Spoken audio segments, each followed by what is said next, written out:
Are we ever really going to get anywhere near the truth? Well, the whole thing is just sickening, is it not? I think we all expected more information like this. I'm not sure any of us expected 3 million documents all in one tranche.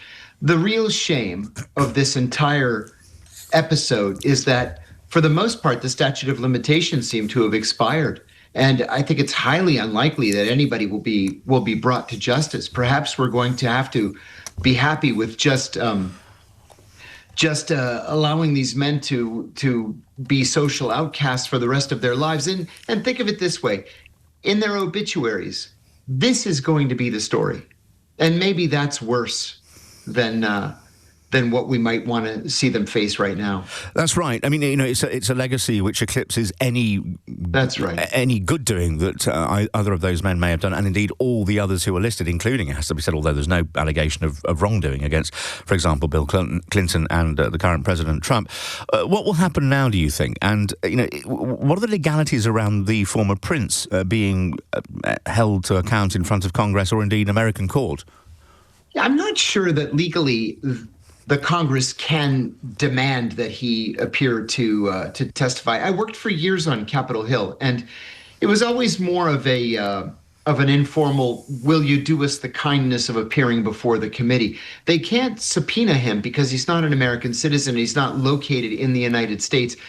But really, what would it accomplish? They would ask questions, and he would either refuse answer or give answers that I think most people would find unacceptable.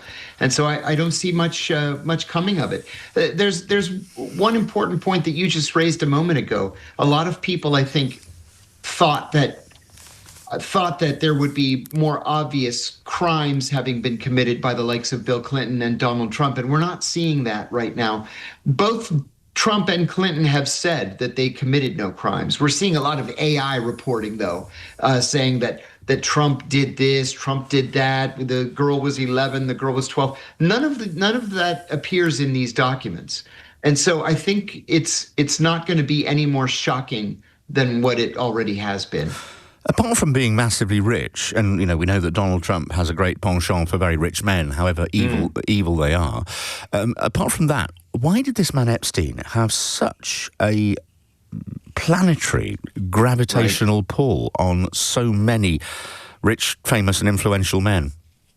Yeah, that's really the question, isn't it?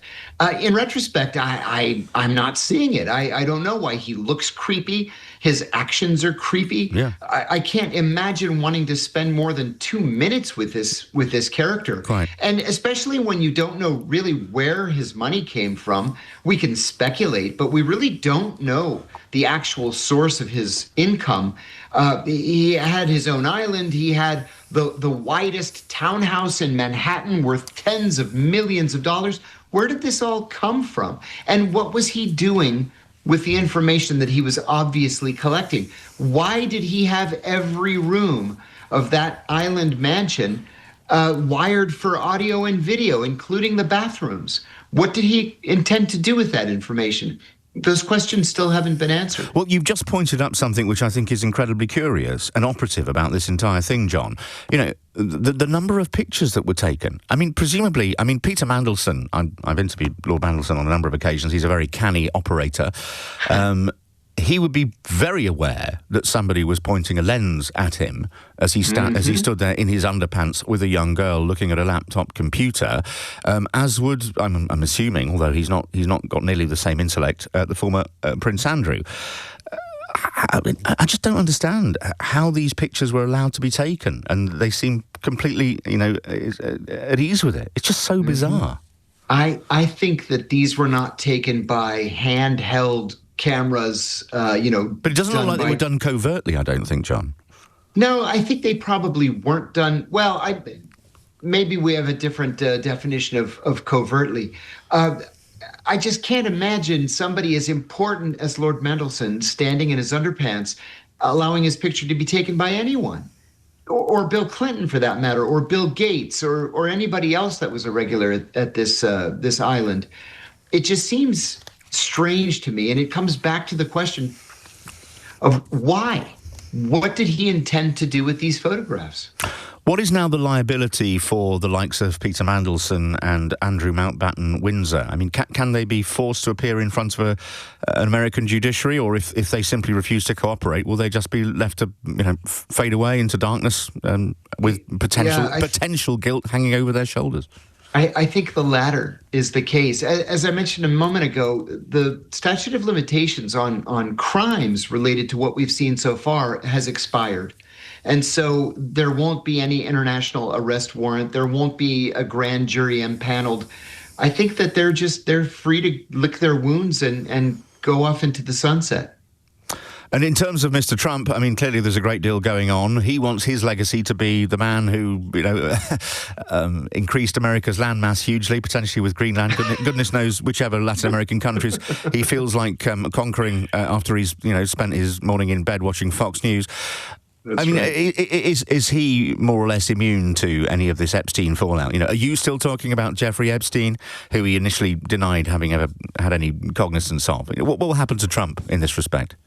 Honestly, I think nothing. The way that the Republicans are going to spin this is that it was Donald Trump, God bless him, who demanded that these documents be released. And I think that they're just going to stick with that. At the same time, he made kind of a feeble attempt to point the finger at Bill Clinton. The truth is that there are just as many pictures of Donald Trump with Jeffrey Epstein as there are of Bill Clinton with Jeffrey Epstein. This is not a partisan issue. It's not a political issue. Everybody's a bad guy, whether he has a D for Democrat after his name or an R for Republican.